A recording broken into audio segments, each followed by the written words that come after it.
Hey, welcome back. This is going to be a quick review video for quiz number 5. This quiz followed directly from the lecture for class number 10, and we have 7 questions, most of which are true-false. So for question number 1, the question reads, zeros are the roots of the numerator for a given transfer function, and poles are the roots of the denominator.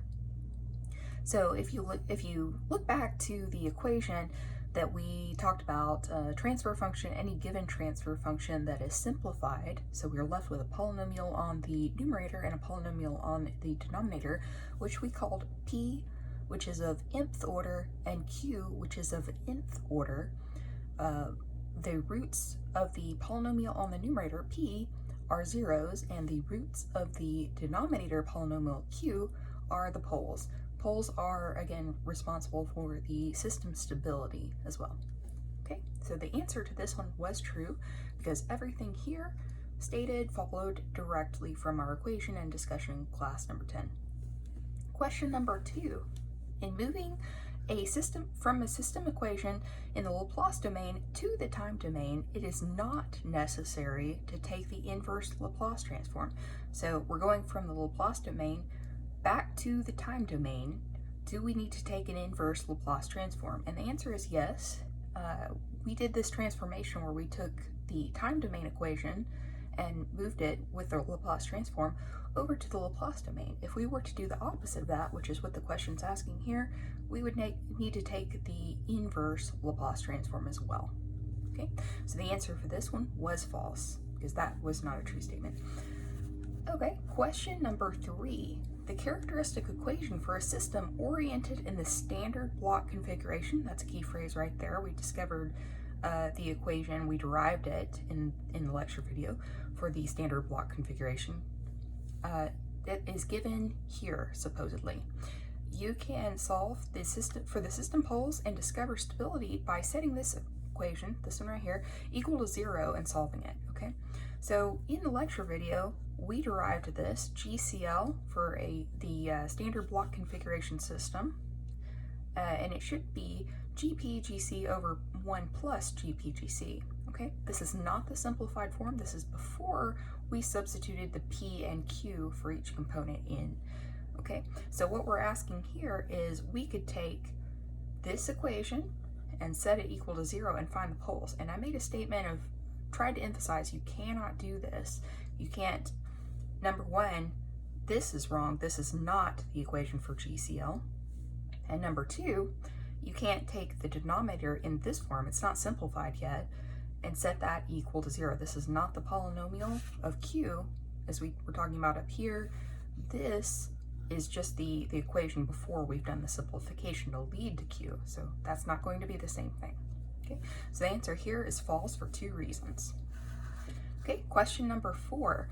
The characteristic equation for a system oriented in the standard block configuration is this right here. Okay, so immediately we should know that this is wrong because we did derive this in the lecture video as well. It's given actually right here. I just wrote it out right here. This is actually the numerator. Okay, if we solved that, we should get the zeros. Okay, the rest of this question was you could solve the system for the system poles and discover the stability by setting this equation equal to 0 and solving it. This part of the statement would be correct if we had the correct equation up here. We need this equation to set equal to 0, okay? Now the reason we can do this is because this is the simplified form. We've already substituted all of the components, the P's and Q's. Remember, any transfer function has in its simplified form an upper, a numerator, and a denominator portion, okay? That might be one or both, might be one, but it should have a P and a Q that you can pick out of the equation if it's totally simplified. Okay? All right, so again, this is the characteristic equation, not this one. This is the numerator. We always want to look at the denominator after it's been simplified, okay? So this answer is false. Okay, moving on to question number 5. This was a quick answer, true, false. Zeros represent closed loop system stability, okay? This was false. It should be poles. Question number 6. A type of control design that is itself unstable but stabilizes an unstable system is called and you're given the choices rebellious, homeopathic, truistic, and alternatively chaotic. Okay, we haven't discussed anything that was rebellious, truistic, or alternatively chaotic. These were just terms I came up with. Homeopathic is the only one that you should recognize at this point, and that is the one that this is pretty much the definition of a homeopathic control. Okay, so that is the correct answer, homeopathic. And you also have selected pages from Dr. Johnson's publication about this type of control. It's really interesting, but again, the only one that we've discussed out of this listing would be a homeopathic. Okay, all right. You must never, question number 7, you must never include the derivative of a control in your control design.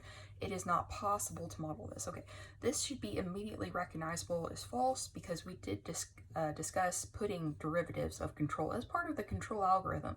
We discussed this in class number 10 and then again in the lecture for class number 13, I believe. But anyway, this is following the case of insufficient outputs where we are not able to measure the output derivatives such as y derivative or y double derivative and such.